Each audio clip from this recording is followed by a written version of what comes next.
Now we're going to look at some of the most dangerous situations that can occur. Hopefully no one's ever going to be in these hostage situations. But for people who are, peace officers or concerned about the highest level of self-defense, you have to start taking these into consideration. We've done a lot of training in these in my academy simply because they are difficult.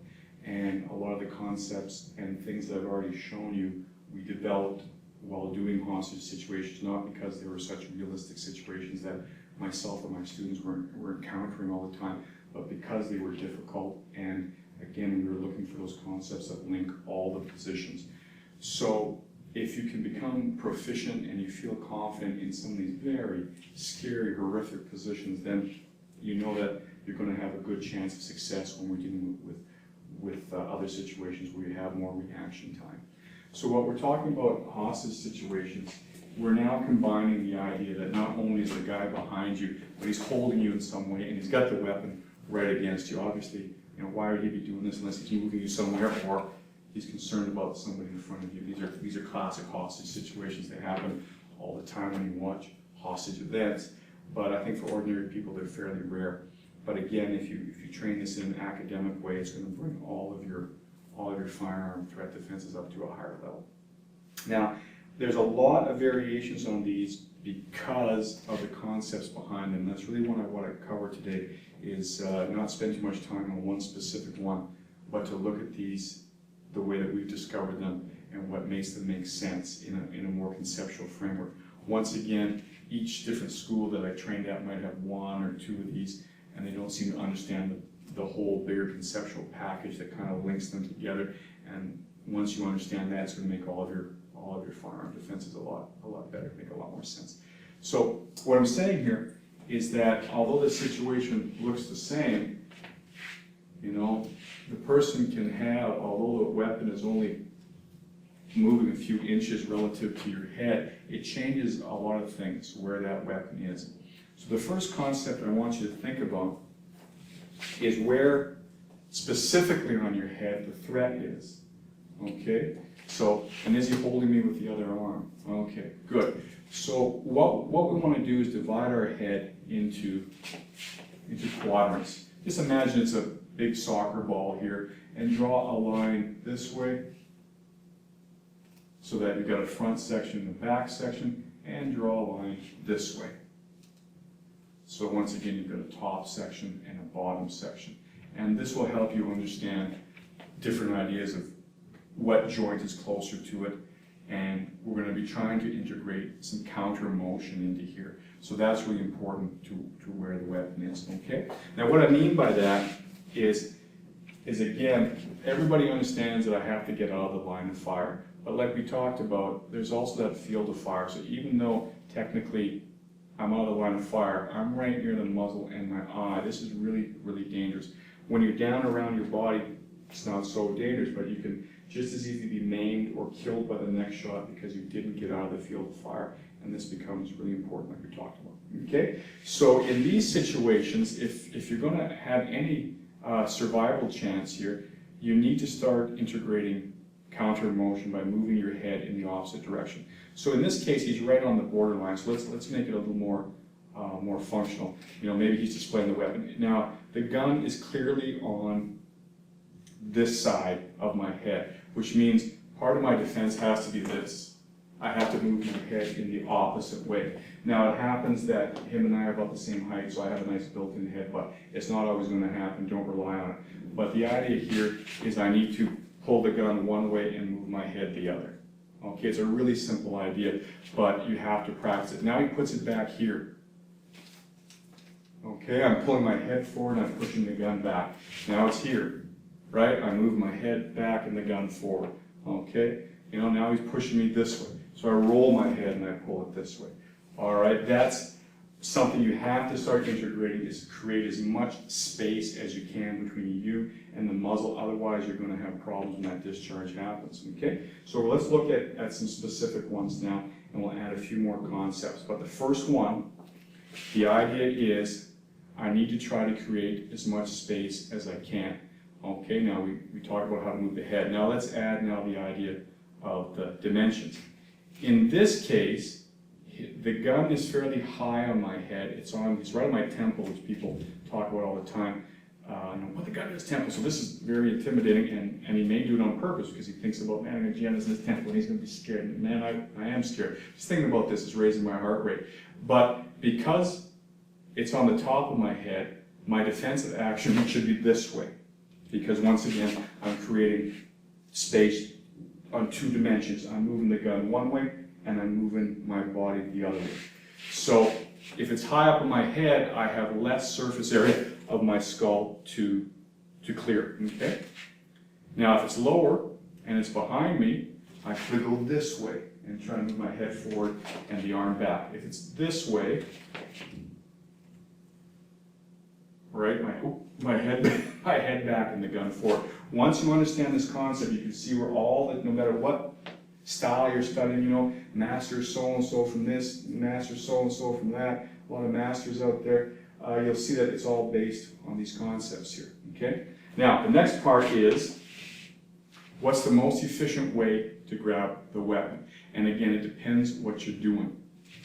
If it is here, okay, and I want to pull it forward, I don't suggest you grab it like this.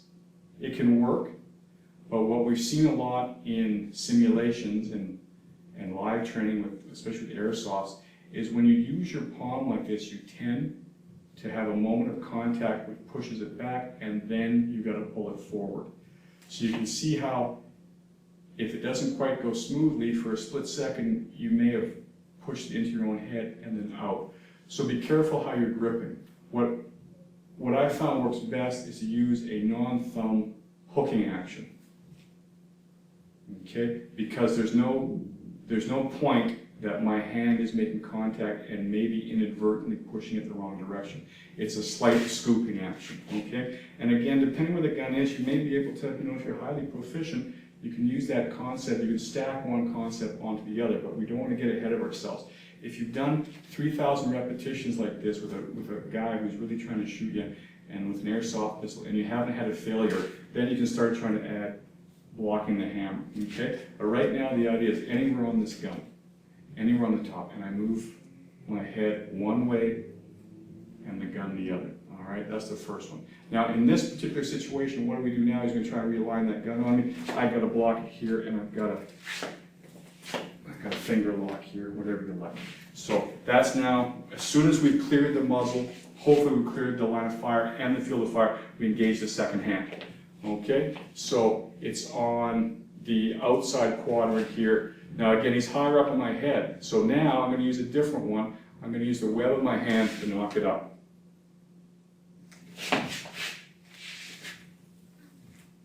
Okay, again, this time I'm going up and down.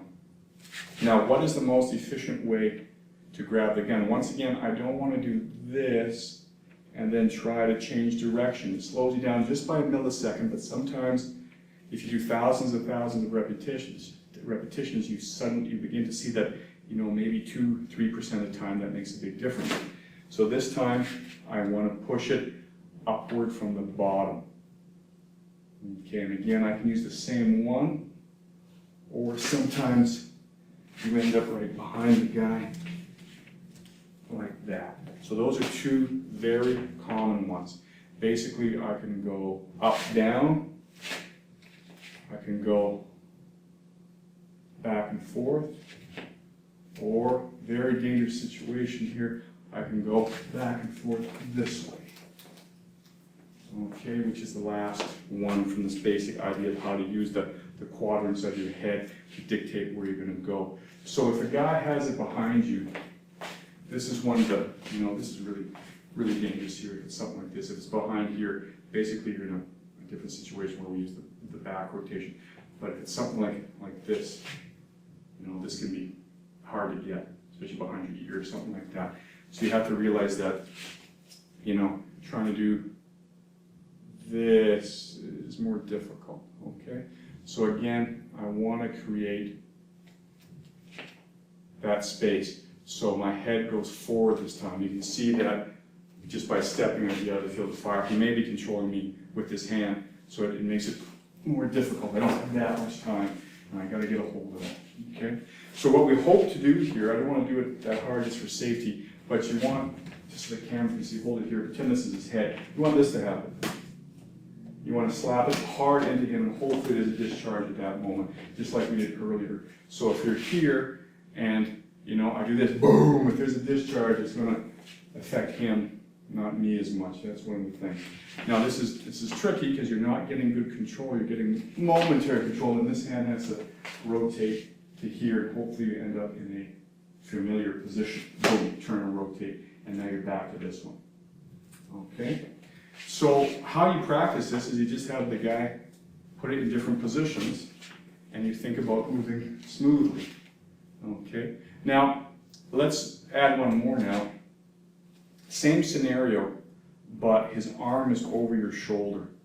And now we're entering a new topic. We're entering the topic of using the other hand. Because here, it may run into my own shoulder, my shoulder's blocking it, and if it goes off, it's still in contact with me. So now, the different variations here begin to change. It may be easier. Come on, man, go shoot, and use the backhand in the same way. Okay? It's still possible to do this one, but it's a little far back, so the principle means I should be pushing it back, but I may not be able to because he's over my arm, for example, like this. Now, this is a bad one because it can be difficult to use this arm. It's possible. But this is when you start using the second arm. Okay, principle is the same. If I'm pushing it this way, I need to try and pull my head that way. All right. I can also go this way. You know, it's a little more awkward, but it's possible. All right. So in the old school, we would do a wrist lock there. So if you know these wrist locks, because you're a jiu-jitsu practitioner, you've done thousands and thousands of them, then these old school ones fit in just fine. But if you're not, and you don't have the time to be doing this stuff, then you need to look at simpler ways. Now again, here, if I can push it back and move my head at the same time, I've got a good chance there. And again, I end up in a recognizable position. I can try to take it off the same way. All right, so that's one way you can deal with hostage situations, is to practice with the gun very close to you and think about where the weapon is in relationship to your head as a 4-section thing, and get two-way motion. Up, down. So remember, if the gun is in the upper quadrant, you're going to make an up-down motion. If it's closer to the rear, you're going to make a back and forward motion. And if it's closer to the front, you're going to make a forward-back motion, or back and forward. And again, the way we grip helps. This is a very efficient way to use the web of your hand for lifting. It's good for lifting. It's not as good for grabbing because it tends to push the gun in the one direction and you got to pull it back all the way. So if you're doing a lifting one, that's beautiful. If you're doing a pulling forward, this is good. And if you're moving it back, it's simply a backhand slap motion. Okay? Now, once you've got these down, you can start adding other levels of sophistication, the same way that we showed you all the tweaks on the rear rotation. For example, if he's on the high line here, front high, I can start making myself taller. And then it's a lot easier to create that space, because as I get taller, maybe he's got this other hand on me, it's hard to move. So as I get taller, what is he doing? He's going to follow you with the gun. And then suddenly I drop, and I've created a lot of space here. I'm well out of the field of fire here. Now, of course, I'm also controlling with just my arm for that second, so I need to be decisive. But it shows you how to create that distance. Same if I'm going forward and back. Let's say I'm going to do a forward one here, and he's got an arm on me. Okay, maybe he's telling me to move forward. So I start moving forward quickly. He may want to pull me back to slow me down. That's when I make the moment. I make him give me that energy that I want to create. So this, on a conceptual level, this may look complicated, but again, if you're a jiu-jitsu practitioner, you're doing this every day. You're doing this when you're doing your guard pass, and you're doing this when you do your standing self-defense. It's based on that same idea of motion and counter motion. And it's these ideas that we've made sure we laid as the foundation, and then use them with the techniques instead of just, doing gross motions. each time you get beyond a certain threshold, you've done 1,000 reps, you have a better understanding. Don't be satisfied with that, go to the next 1,000, the next 1,000, and your body and your concepts will start telling you what's the most efficient way to make space, more bending, more moving, things like that.